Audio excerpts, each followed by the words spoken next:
So that's why I put this presentation together, because there's just so many things that we tend to tell ourselves that hold ourselves back. When I looked into this and had to think about it, it's really imposter syndrome that's getting in the way. We all have that anxiety. Marketing yourself means putting yourself out there, and that means putting yourself at risk. If you market yourself, there's a risk that somebody's going to complain, somebody's going to say something nasty, that you're going to fall flat on your face, that you're going to end up feeling, embarrassed and uncomfortable. And I think what comes from that is we start looking for literally any excuse to not have to do it.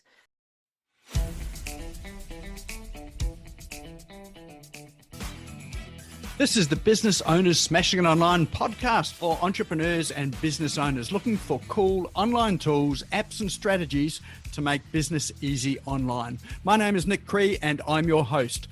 Each episode features a guest expert demystifying the online universe, sharing inspirational ideas and providing tested real-world strategies to help you get the most of what's available online to grow your business today. Don't be a slave to your business, get your business working for you. Subscribe now and get some great content and ideas for you and your business today.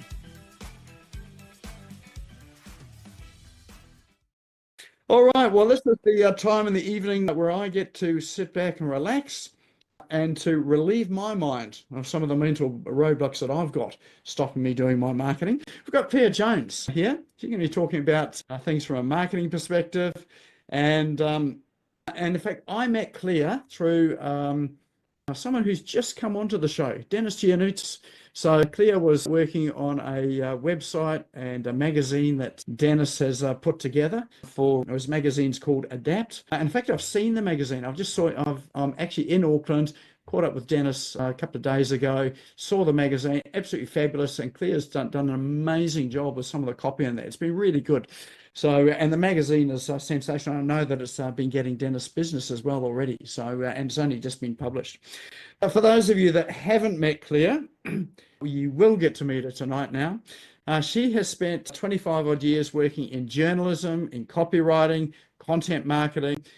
She's been helping businesses, like both large and small, to stand out with some quite powerful messaging. So she's really good at that side of things. She does know, be warned, she does know all of the excuses that everyone is going to make about why they can't do things in this marketing realm, what's holding them back. And so make sure you get all of those excuses out there in chat so that she can address all of them. She's heard them all. There's none there that she hasn't heard. So there is a prize for anyone that comes in with an excuse for not doing things that she hasn't heard before. So if you're here because you're looking to really get over yourself, then you're in the right room. And Clea is here to talk to us about how to uncover some of those roadblocks, how to get through it. So let's give a big round of applause and welcome to the stage, Clea Jones. Hello, the virtual stage. Thank you so much for having me, and lovely to see everyone. Give me a thumbs down if you can't hear me. I hope you can hear me okay. I enjoy swimming pool more than marketing we'll get to that. That's definitely on my list, Kel. Thanks for popping it in. And hi to everyone who's watching online a little bit in the future. I know I've got a couple of clients who are going to check out the recording. So hello, I'm thinking of you. All right, I am happy to answer some questions towards the end. And if you would like a copy of the slides, you'll see my email address and where you can follow me on social media as well and keep in touch. So the first thing I'm going to do is share my screen. Another thumbs up. Can everyone see? And surprise, I pitched 9 mental roadblocks. I've upgraded. You have a bonus mental roadblock. So it's actually 10 because I've been having so many conversations with people, especially at the start of the year. So I added some extra content to the end of this presentation. Thank you for the introduction, Nick, and hello again to everyone. If we haven't met, my name's Clea Jones. My career started in the year 2000 when I moved to Sydney to become a journalist and talk radio producer for 2UE. So that involved learning to understand information and share it with people in a really consumable way very quickly. Radio was fast paced, it was intense, it was full on. I lasted 6 years and then I burnt out. Went away, lived in Canada for a year, and when I came back, I just kind of happened to knock on the door at Yahoo, which was Yahoo 7 at the time. It was just starting to really grow in Australia. I lied about knowing HTML. I still don't know HTML, but that was actually literally how we were updating the homepage at the time. So that was my role, posting stories on the homepage and liaising with the different teams. And I stayed at Yahoo for 8 years, and really we all built our skills together because everything was so rapidly evolving. And I ended up product managing for 7 News, so running the 7 News website, and we built an app and launched an app and had lots of fun putting breaking news and getting stories up online. When I finished up at Yahoo, I thought, oh my God, what am I going to do? I had a 2-year-old. I didn't have a lot of time to commute to the city. So I thought, well, okay, I'll go back to what I know and I'll be a copywriter. Had a fantastic time doing that. But of course, that career has evolved. More of a content creator, more of a content marketer now. And somebody described me the other day as a persuasion artist. And I thought, well, that fits really well because marketing is the art of persuasion. It's sharing information, giving people value, and persuading them to take action. So I've claimed that. I do have 2 boys now. Rafferty is 12 and Chester is about to turn 8. And we have a lot of fun. And when I'm not hard at work at my computer or with the kids, I've got an e-bike and I love to hit the trails. Some friends of mine have built this amazing network down on the South Coast. So I try and get down there where I can. And the battery means that I'm never out of breath and it's a lot of fun. All right. What am I going to be talking about today? Not so much marketing. A lot of people have their head around the why and they have their head around the how, but they're just not doing it. And I'll have chats with people. I'll give them ideas. I'll see them in a few weeks' time.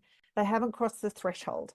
So that's why I put this presentation together, because there's just so many things that we tend to tell ourselves that hold ourselves back.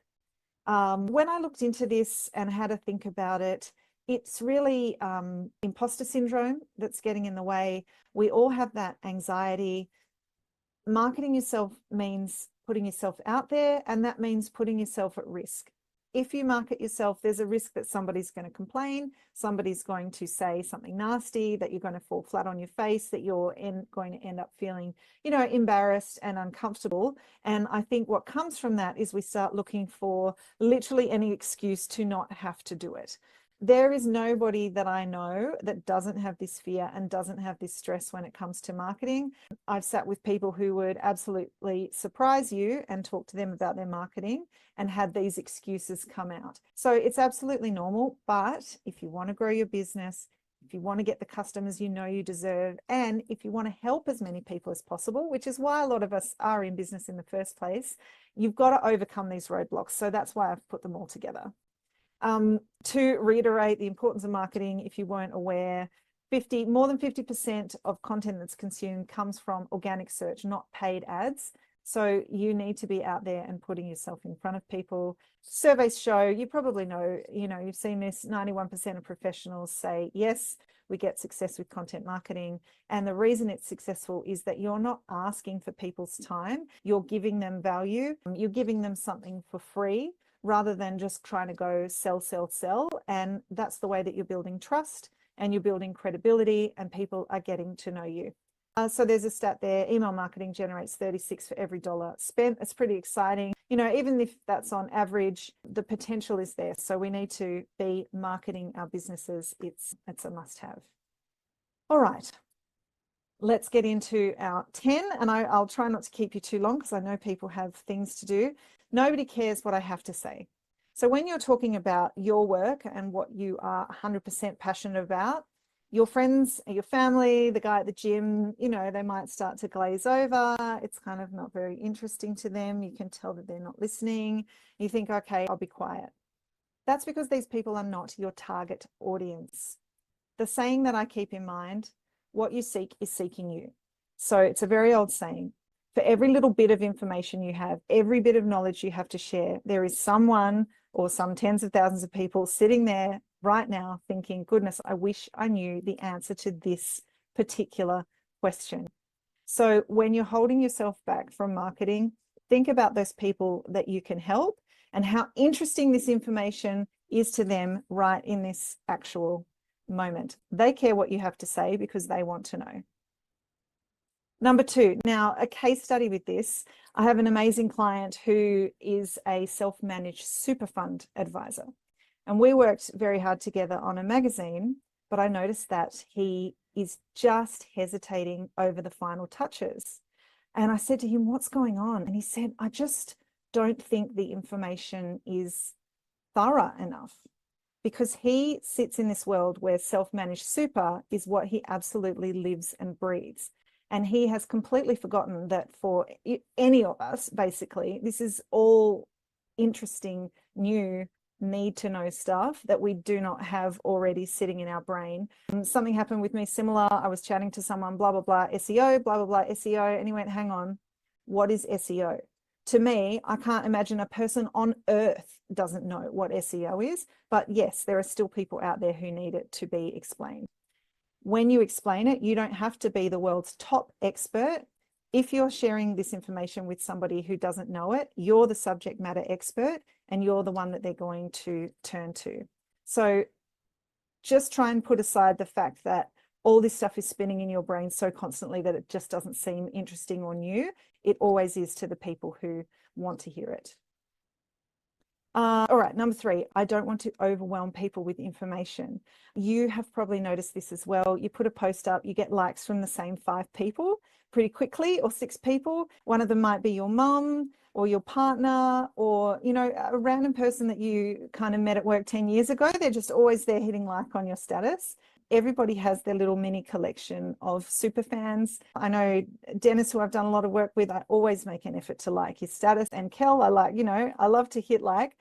So you start to feel like, oh my God, I'm only being seen by this really small group of people. So maybe I'll just start posting only once a week or only once a month, because they must be getting sick of seeing me. But if you look at your views going back in time, say I post every day on LinkedIn, it's a different collective of people who are seeing my posts every single day, and it's going to add up to however many 100 or 1,000 during the week. A trap that we fall into, we all learn to read as children, and we all learn to read as stories with a beginning and a middle and an end. But in our world of social media and content marketing, information just isn't consumed that way. Nobody, or very, very few people other than your 6 special super fans, is consuming your content like it's a book. They're dipping in and out. They're coming back to you after months. They're probably only seeing, you know, maybe 10% of your posts. So you can relax, you can share things more than once, you can say the same thing in different ways. Don't panic about overwhelming people, because remember, especially if you're doing organic content, only a small selection of your audience is going to see every post you make. And I've written there, volume creates volume. So the more you're posting, the more people are seeing it. All right, I'm no good at creating content. You become a business owner and all of a sudden you have to be a content creator. And if that's not your comfort zone, if you don't feel tech savvy, it can be very stressful and very time consuming. So you have a couple of choices. You have to put content out there for your business. So you can figure out, okay, this is how I'm going to do it on my own. I'm going to learn, I'm going to figure out the tools and create the shortcut, and I'm going to make this a priority. Or you can outsource. So you can have a team member who, wherever they're based, is helping do the work for you. You can reach out to a freelancer like myself, somebody who's very skilled and who can take it on and get it done faster and better than you. Or you can employ a whole agency, which has a huge team of people, and they can come up with all different kinds of things for you. It just depends. Saying no, you're no good, unfortunately, is not an excuse, because we still all have to do it. This is Kel's. I'd rather be in the pool. We'd all rather be in the pool. I'm lucky because I love creating content. I actually spent all Saturday like sitting like a little pig in mud with my laptop on my lap making social media posts. And it's just absolutely my happy place. But it's also the reason I exist. If you don't want to do it, that's fine. Maybe you do have a little war room once a month that you sit down and allocate the time, or you find someone who is good at it, who doesn't charge the earth. You know, I have clients who spend $300 with me a month, and we, you know, they've let me know their budget, we work within it, or you can just keep spending. But yeah, you're going to have to get help if you don't have time to do it yourself. But the other easy win is create 6 months worth of content or 12 months worth of content, and then look back and go, okay, what did we post in January that we can post again?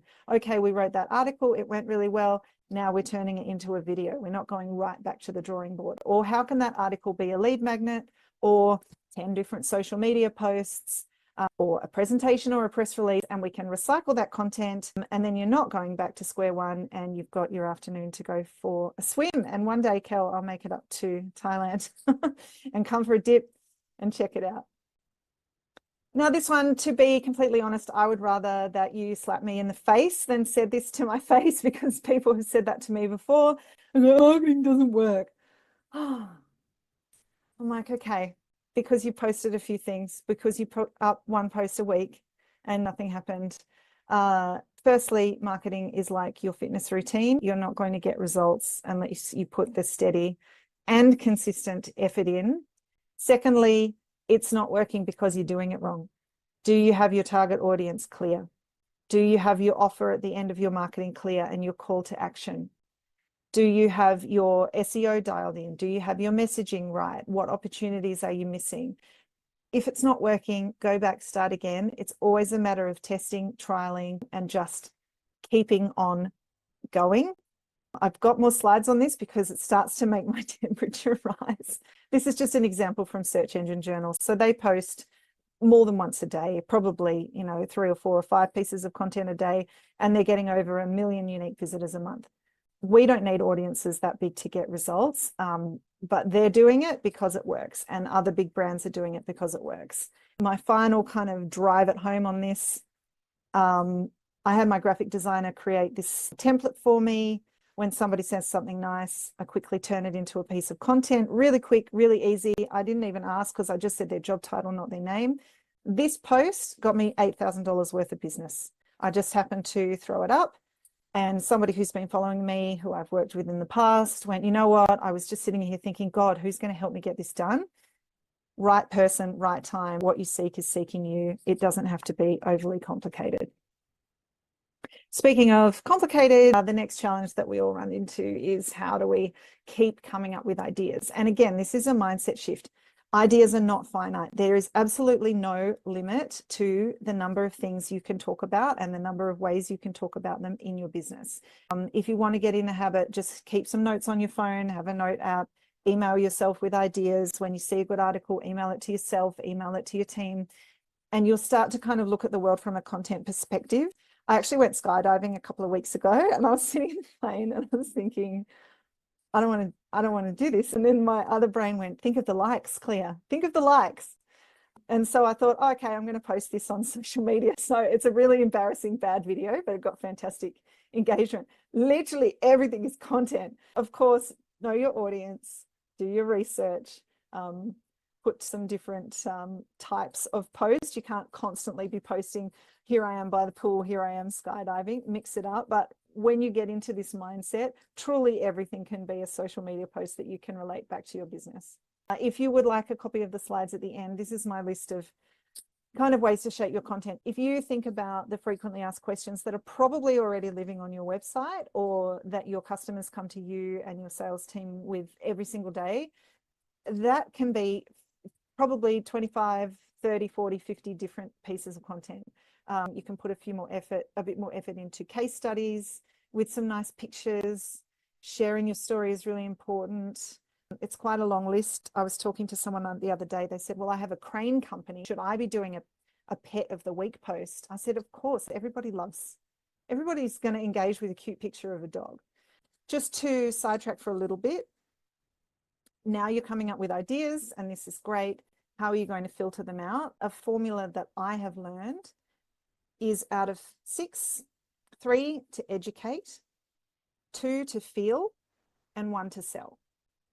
So 3 of your posts are really going to be those value-adding FAQs, how to, educating your audience. 2 are going to be, you know, your pet of the week, your feel good, something to make people go, hey, this is nice people. And then the last post out of 6 offers something tangible, remind them that you've got a special deal.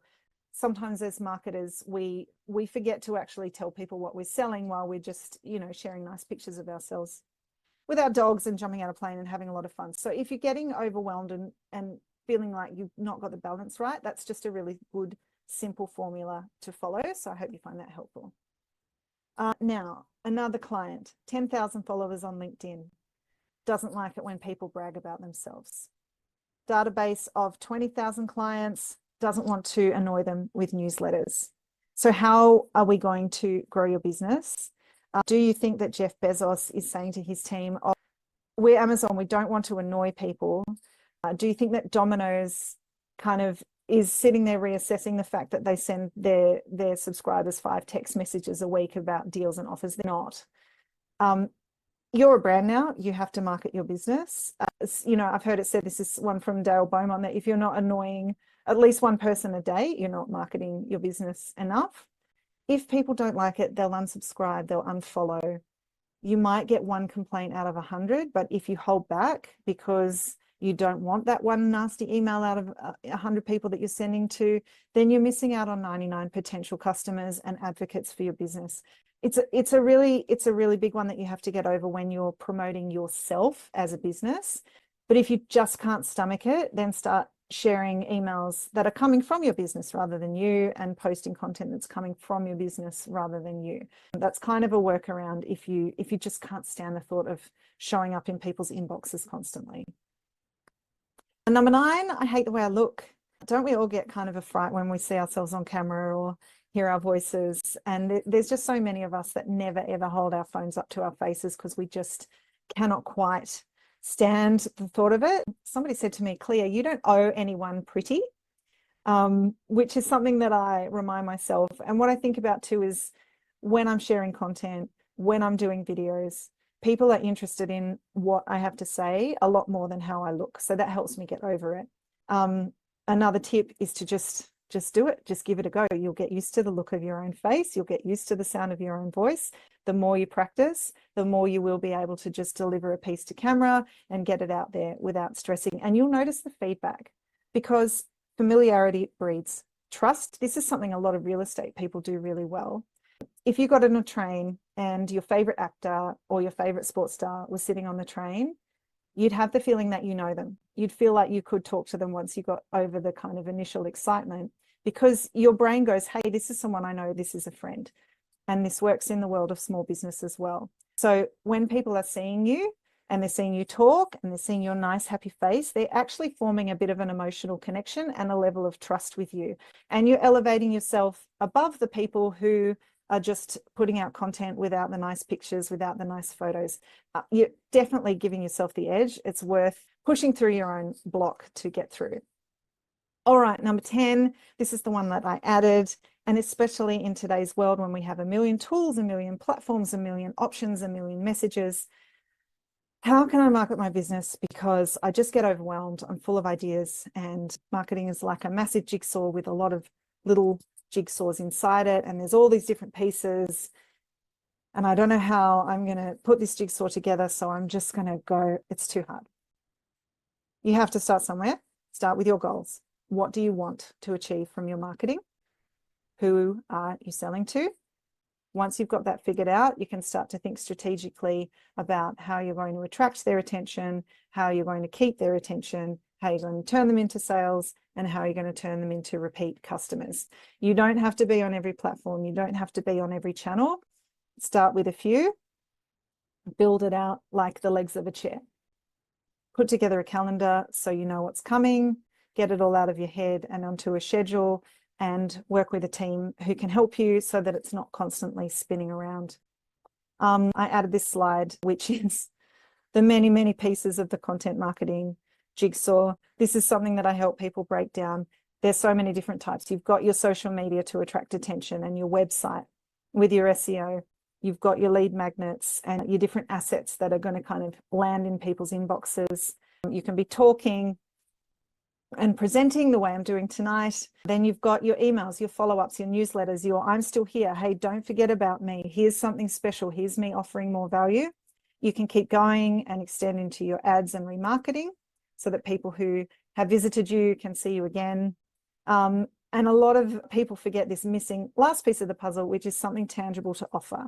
So a really simple formula is to have something free that people can consume and get to know you, have something cheap so they can try your services, and then you can upsell to ongoing or a larger package. Again, if you want these slides, I'll send them through. Try not to get too overwhelmed. I've also got a checklist that you can download at the end that kind of covers this and breaks them all down. All right, this is my favorite quote after what you seek is seeking you. Michelle Bridges said this in an episode of The Biggest Loser. She said, those excuses, that's all they are. And that really resonated with me because it's just words that your brain is saying to you. You're telling yourself it's fact. It's not fact, and you're just saving yourself from discomfort, really.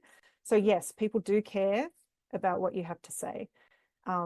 Your information is new information to the people that need to hear it and the people who haven't heard it before. Yes, there might be other people saying the exact same thing, but they may as well hear it from you.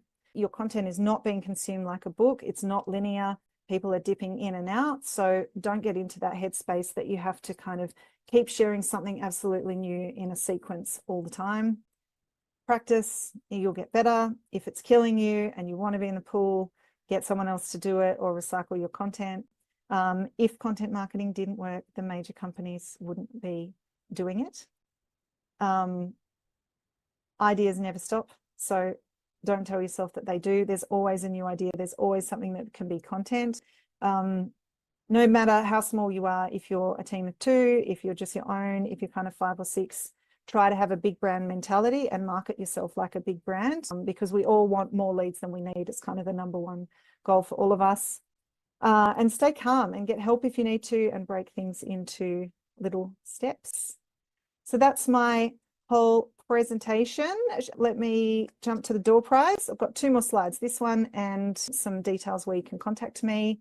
If you would, I hope you would like this prize. I can have a look at the SEO issues on your website, give you a report on how you're ranking, what you're doing well for, some recommended keywords that you can plug into a tool like the one that Nick mentioned earlier. These are the ones that don't have a huge amount of competition but do have decent search volume. And I'd be really happy to look at your home and about page copy and just kind of see where it can be up and jazzed and where you can refine your messages. So the value of that is $2.95. But if you do miss out on the prize, and you want to jump on over to this link and hold up your phone to scan the QR code, or I can send it to you afterwards. I've got it priced at $179 for anyone who's here tonight. And I've also got an extra package that will give you 12 briefs that give you an absolute outline of all those special touch points with headings and keywords. And then you can plug this into AI or your SEO tool and get that score that's kind of 89, 90 over 100. And if you don't need anything from me now, please follow me on LinkedIn or Instagram. You just have to search for Clea Jones. Pretty simple, pretty straightforward. And my email is there if you would like to get in touch. So that's all from me. And thank you so much for coming. Let me have a look at the chat and see if there's any questions. What you seek is seeking you. Love that. Yep. I hope that's helpful.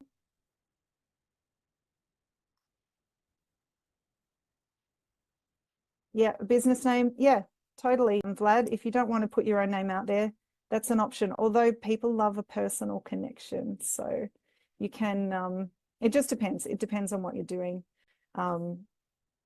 But people like doing business with people. So maybe you can kind of build some confidence or try some different things. But it's totally up to you. Did anyone else have any questions?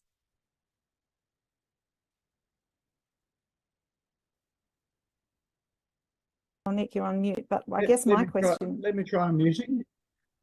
Yeah, anyone's got a question, jump in and ask a question. Clea has a ton of experience in this whole area. So if you do have a question or, about anything, now's your time to ask it. So just come off mute, put your hand up, drop it into chat, whatever's going to work for you. One thing I would pick up though is just picking up from Vlad's business, Vlad's comment, I should say. Someone once mentioned to me that, you don't want to be, it's better to keep separation between you and your brand. I always come back to thinking that Richard Branson was someone that was very big into creating content around himself, which actually then promoted the brand as well too. So he was very much the face of the business and still is. Yep, that's a really good point. Hmm. And I think Tony Robbins as well too. Like Tony Robbins is very much, he runs a very large series of businesses and puts himself out there too, doesn't he? When you're small and growing, people want to do business with, it depends on what you're doing, but people want to do business with you as a person. And you can test and see, okay, what's getting open when it's from me, what's getting open when it's the business. If you're at a point where you want to sell, then you do have to start kind of separating yourself a little bit from the brand. But that doesn't mean that emails should be coming from just the brand in general. It can still be a person within the business. Yeah, see, Vlad, but this is the focus group of you. Just because you know, like we all find marketing annoying, but we don't find marketing annoying when it's what we want. And so I always think of the jeans that I buy. I always buy from one brand. I never open an email from them until the day I think, gosh, I need new jeans. And then they're showing up in my inbox. Yeah, it's a kind of catch-22 necessary evil of life. But the one thing that's for sure, if you're not there, then you're not getting customers. I do have to ask you though, Clea, what are your favorite apps and tools that you use for your marketing? That is a good question. I mean, I am really getting deep into the GPT side of Chat GPT. So I have a custom GPT that knows exactly how I write, because I'm so tired of Chat GPT just regurgitating yucky stuff. So there's words that I've told Chat GPT, don't use these words. And there's ways to write headings that I've told my GPT, never write headings like that. So I'm just really always looking for ways to shortcut the process. And another tool I've just accessed is Market Muse, which is like Neuron kind of on steroids. So it's not just telling you how to write a good article, it's telling you what on your website can be optimized, and just giving you kind of more ways to win at SEO. So those, I guess, off the top of my head, are two of the tools. And my team and I, because I have a graphic designer, we use Canva a lot as well. Yeah, Canva, I think, is one of those go-to tools for anyone marketing these days, isn't it? Mm-hmm. All right. Anyone else got any questions? Actually, just on that real estate, where Vlad was asking about real estate, that's a really good example, because I know that I get lots and lots of mail coming in my post box from real estate agents, and one of the things I got to thinking about is thinking, well, why are they posting all this stuff in there? Like, I'm not in the market for buying, renting, selling house. And one of them explained it to me at one point, was that people might buy or sell a house once every 5, 6, 7 years. Now what they typically do is they go and have a look at maybe, or they'll go onto realestate.com, so they'll start to look at agents, particularly for selling. They might go and sort of look for agents that are there. But there's a principle of marketing, which is, was it frequency and recency? So if people don't know who you are, then who are they going to go? They'll just Google it. So, but people often want someone they want to trust. So often it's, the person you've seen most of all coming through that letterbox on a regular basis that is the one you trust. So what's your comment around all that? If the other thing to add to it as well is that if your face is putting people off, well, then those people aren't your target market. You want the people who look at your face and go, hey, I want to work with this person. There might be a few people who listen to a podcast and go, oh, that's terrible information, but there will always be the people who do. So you're speaking directly to your target audience. It doesn't mean that there aren't other people included. So I think, the real estate agents they're trying to appeal to the people that they want to work with as well. And it's totally okay if that's you.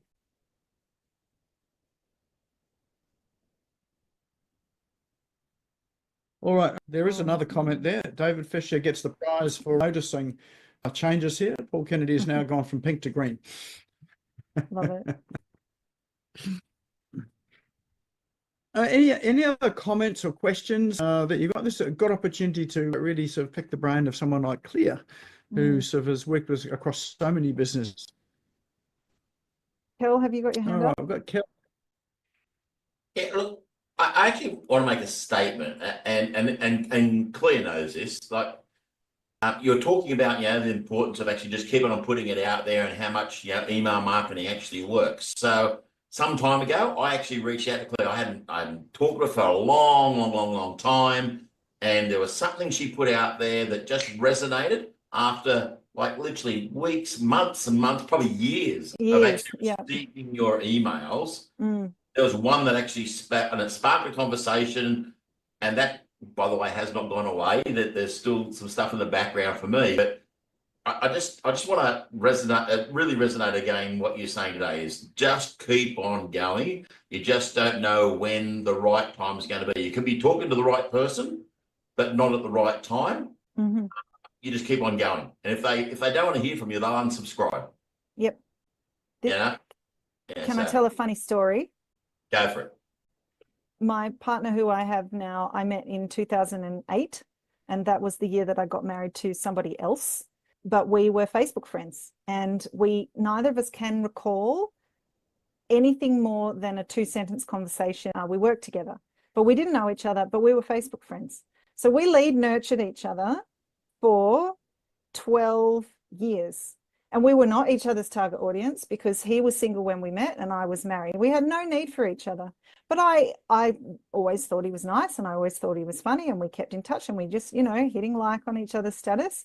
And look, there came a day when we were both in the right place at the right time, and we were very warm leads, a hot lead, if you will, because we had laid that foundation for 12 years, and we'd gotten to know each other for 12 years without ever speaking, just seeing what was going on in each other's lives. And when we finally got together, we already knew so much about each other, and it was just it was a beautiful relationship to launch. So you can apply that to business as well. Someone's watching you, someone's following you. They can say, I've been wanting to work with you for 10 years, but they just hasn't been the time or the place. So yeah, it's all about putting it out there. Are you there, Nick? Yes, Paul. Firstly, Clea, that's a lovely story. Thank you for sharing that. Nick, I'd like to address this to you, but around what Clea has been talking to us about. Something I've always wondered, and you and I have spoken a number of times.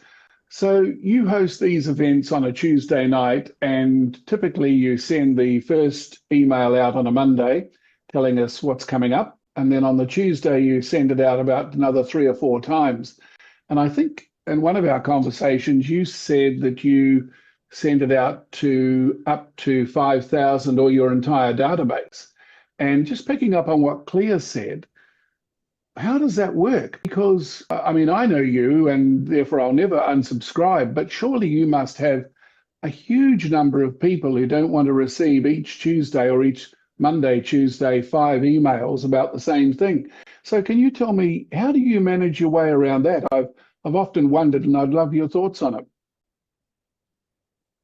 Actually, that's a really good question. And it may surprise some people that my unsubscribe rate is very low. So we might get, I think we'd be lucky to get 5 unsubscribes each week. But we're adding more to the list every week than 5 as well. And I've actually got 2 processes for people to unsubscribe from my list. So one of them is the general unsubscribe, which means I unsubscribe from everything, which is right down the very bottom of the email. But just below my signature, I have another line which says something like, if you don't want to receive these emails for this particular show, but you do want to continue receiving other emails, just click this one to unsubscribe from this list here. And so out of those 5 that would unsubscribe, pretty much 100% hit that one, not the one right down the bottom. So they still want to hear, what it is that we've got to, that I'm talking about. But for whatever reason, they don't want to come to the show, and it might be that they can't make it. It's just the wrong time. They're not interested in it. There's a whole lot of reasons for it too. And I think sometimes we can read in, when someone unsubscribes, they don't like me, but that's not always the case. It's like it's all sorts of reasons in there. The other comment that I get is people say, "Oh, you do email a lot as well," and so I'm able to say to them, we email on Monday night, we email Tuesday morning, Tuesday afternoon, and then just before the show starts. So that's four emails over that period of time. And we email after the show as well. So, this is the new process we've got in place. So I think it's about 3 hours after the show. That's when the after show email goes out as well too. But the result of all that is that people do come through and work with us because of those emails. And the most prevalent comment that I get from people that I don't know is, I spoke to someone just the other day who reached out to me and said, "I keep on getting your emails in my inbox. I thought I'd better reach out and connect with you because I need this or I need that." So I think it's about that whole, even if people don't read it, they don't want it. It's just I'm always present in their life. It's like that annoying little brother. I'm always there. Now, look, well, thanks for explaining that, because and just drilling it down a bit further, because I've always been intrigued by it, and it does really relate to what Clea has been encouraging us to do, and that is to put yourself out there. So am I right in saying that you do send it out to about 5,000 people each time? We send it out to 5,000 people on my list, and we're also posting across all of those social media platforms multiple times a day as well. Do you also use it to pick up on unsubscribes? Sorry, not unsubscribes, but bounced emails, so that if it's going out and bounces, is your team working on that and trying to update and keep your database perpetually up to date? We do. Yeah, we do. So definitely those bounced emails, because if you're not addressing those bounced emails, that can affect your sending reputation as well if you've got a high number of bounced emails. So we're always trying to follow those up and correct the emails. It's not that the emails are wrong. Sometimes people move address, they move companies, all of those sort of things. And just a final comment. So sending it out, as you say, on the Monday night, and then I think you're saying 3 times on the Tuesday. Your thoughts, and again, I'm just trying to reconcile it back to what Clea took us through, because you personally are an excellent example of what Clea has been talking about, that is putting yourself out there. So do you have any consideration about whether 4 times a week for an email is the right number? Is that what you found? The reason why I do it is that people don't see all of the emails. So someone might see it on the Monday, but they miss the one on Tuesday morning or Tuesday afternoon, but they might get it at the last one just before we start. Generally the one that's just before we start, that's really just a reminder email. It's like we're just about to kick off, and so people say, "Oh, that's right, that's on tonight." No, look, that's fine. Thanks very much. I've often been thinking about it, and I'm about to launch a newsletter, and Clea, I fall into the category that you touched on about being a bit anxious about sending it out and worrying about unsubscribes and the rest. And I'm looking at doing it once a month. And I was just keen to hear the other side of the story, where Nick is doing it so frequently and what his experience was. So thanks to both of you for sharing both your encouragement and your experience. So thank you. I think the other... Sorry, my other thing is just give it a try. You don't have to commit. If you say, "Okay, I'm going to do this once a week," do it once a week for a few months. If you're not feeling it, try something else. It's not set in stone. So you can swap and try different things. Sorry, Nick, to interrupt. No, that's all good. I was just thinking that it's not a question as to whether you're emailing too often. It's more often a question is, are you too boring?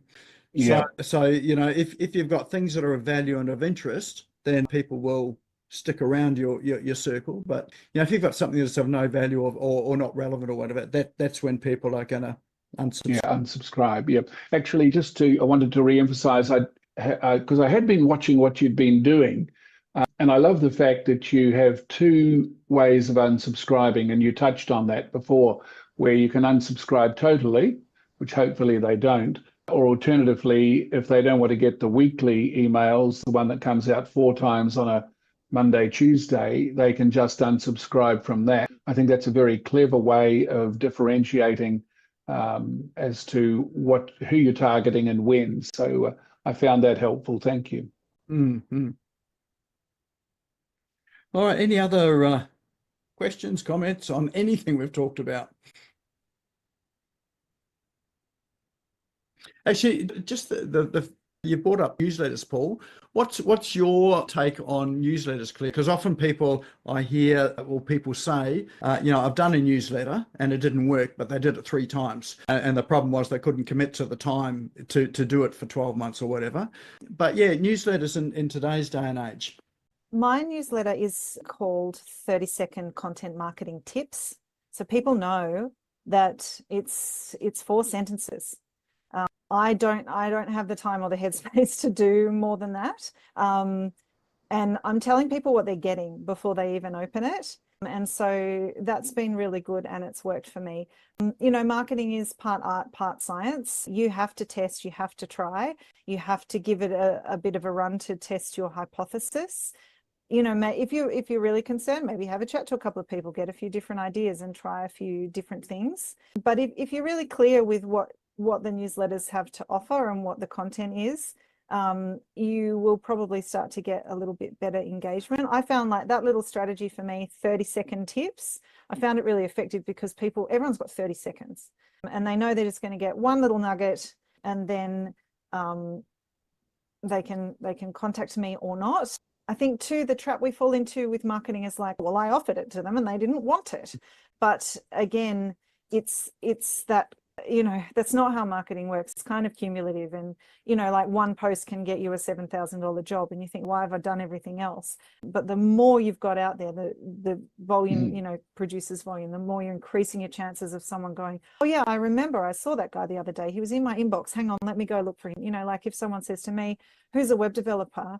Nick comes to mind because he's just in my inbox 15 times a week. So now I'm an advocate for Nick because he's at the top of my mind, not the bottom. Just again, pursuing that conversation, and as to why I've decided to do the newsletter, I had an experience and Nick, what I do, which is basically getting my clients in front of their ideal clients. And I previously would go through my 10,000 contacts in my database, thinking of client A as to whether or not this person could be a good contact for client A, client B, client C, etc. And then I would send off a small number of emails each week, like 4 or 5 only. And one particular week I sent off the 4 or 5 promoting one of my clients and introducing them to the selected 4 or 5 for that week. And 2 of the 5 came back and said, look, thanks, Paul. Look, as it happened, we did have a need, but a month ago, we already engaged another organization. So look, at this stage, we're not looking to take it any further. And it was that disappointment of realizing, well, that's crazy. At the rate I'm going at 5 a week and 10,000 contacts, I'll be dead and they'll be dead by the time I get through the lot. So what I've decided to do with the newsletter is to send it out to the full 10,000 once a month and showcase 5 of my clients, not about me, but about my clients, just their website, 5 or 6 bullet points about what each does, and then inviting the recipient to, if you'd like to have a chat to any or all of the above, let me know and I'd be pleased to introduce you. And it was really that disappointment of what didn't work and realizing the ridiculousness of what I had been doing that made me realize I needed to take that jump, which I think is really clear what you and Nick have both been encouraging us all to do, to take that jump. And I think one of my favorite books is one by Dr. Seuss called Green Eggs and Ham. And, Green Eggs and Ham is about always asking, always being there and always, sort of being in that, being present, it's being in the face of that person. Do you want green eggs and ham? No, I don't want green eggs and ham. I don't want it on a bus and in a train. So Dr. Seuss actually has some of the best business books out there, and that's one of my favorites. So maybe I should be profiling that in the Cool Online Tools. Yeah, that's content. I'm definitely going to share that. And there's another great book written by Erica Kramer, and it's literally called Confidence Feels Like Shit. And it's uncomfortable to put yourself out there and be confident. You are at risk. And, everyone stepping out on stage is having a moment of, oh God, I don't want to do this. It's not nice. It's not a nice feeling. But getting the results feels good. Mm. Another example is that fellow, the American broadcaster and MC, Steve Harvey. And he's got a wonderful YouTube. It's simply called Jump. And I don't know whether you've seen it or not, but if you haven't, really encourage people to go looking for it. It's 5 minutes of encouraging you to do exactly what you've been seeking to do tonight, Clea. So thank you. Thanks for contributing as well. Clea and I I can't spell, can I? I just put it into chat there. So just ignore the name, just go with the title. Clea and I were having a conversation just before, we came on the show tonight. I hope you don't mind me sharing this, Clea, but Clea was saying that she did stand-up comedy, and so talking about how that and I've done theatre as well, and how that actually helps with your not content so much, but the confidence to get out and go and do things. Yeah, Toastmasters as well. I put myself through Toastmasters, just practicing with a room full of people who supportive, and that was a really good experience for me. Mm-hmm. Excellent. Any other questions or comments from anyone else? I see some nods around the room, so I guess there's a bit of agreement and we're on the right track with this all. All right. Well, if there's nothing else, what's the best way for people to get in touch with you, Clea? So I have a weird name, so just type it on into Google. You'll probably see my website or my LinkedIn or my Instagram. Please, connect with me. That's great. And my email is Clea, CLEA. I'll put it in the chat quickly rather than spell it all out. But yeah, always happy to have a chat if you want to brainstorm. Hang on, I can't talk and type at the same time. While you're doing that, I have to say I am very pleased to hear that story about how you stalked your partner and he stalked you sort of on social media. That's one of the comments that I often have as people are posting this event on social media, is that you may in fact meet your partner there, and you are the one person that's demonstrated that. Yeah, it's just lead nurturing. He doesn't like it when I tell that story, but I think it's a good one because truly, we didn't talk for 10 years. But we were in each other's consciousness, and it just made it all much more easier and delightful when we finally kind of came together as a couple. That's fabulous. So yeah, business is just the same, isn't it? Yep. It's all just lead nurturing. We're wooing our clients. Yes. All right. Well, let's move through to the door prize. So the door. Just tell us what that door prize is again, Clea.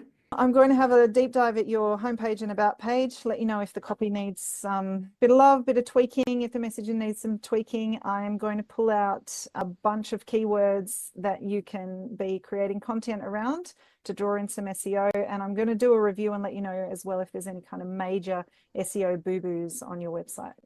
Fabulous. So stay in the room. You need to be in the room to win it. So don't disappear yet. And let's bring up our wheel of names. I'm hoping we're going to bring up our wheel of names. Well, actually, the internet was a bit unstable, I think, for my team there. Well, this is cool. All right, let's just check this. All right, we don't appear to have our wheel of names happening at the moment. Oh, hang on. Is it there? Yes, it is.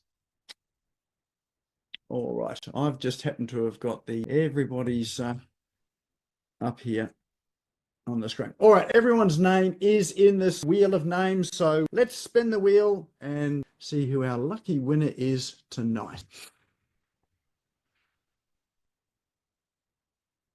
And it is Cal Holiday. You guys know each other, don't you? Kel, we're due a chat, so this is great. This is great timing. I'm excited to reconnect.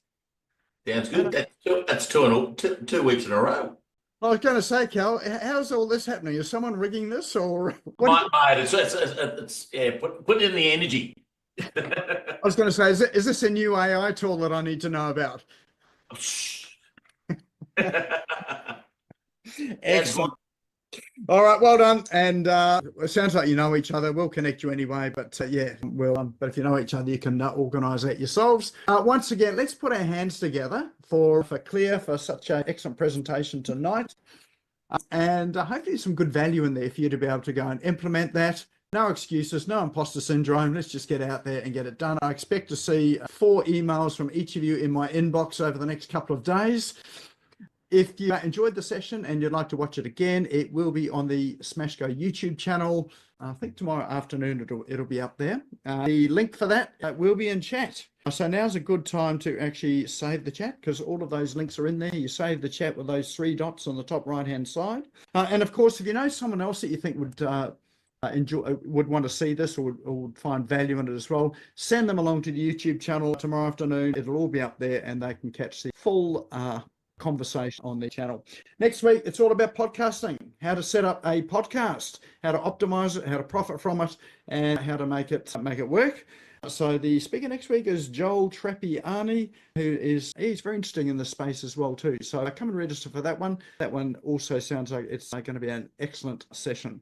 All right, well, that's it for tonight. Hopefully next week I will be back in Australia and we'll do it from my little studio in Australia. But until then, have a good night and we'll see you next week. Thank you for tuning in and listening to the Business Owners Smashing It Online podcast. You can also find me on social media and online. Just search for Business Owners Smashing It Online and Nick Cree, spelled Nickcree, all one word. If you like this and want to hear more, subscribe now. Until next time, don't be a slave to your business. Get your business working for you.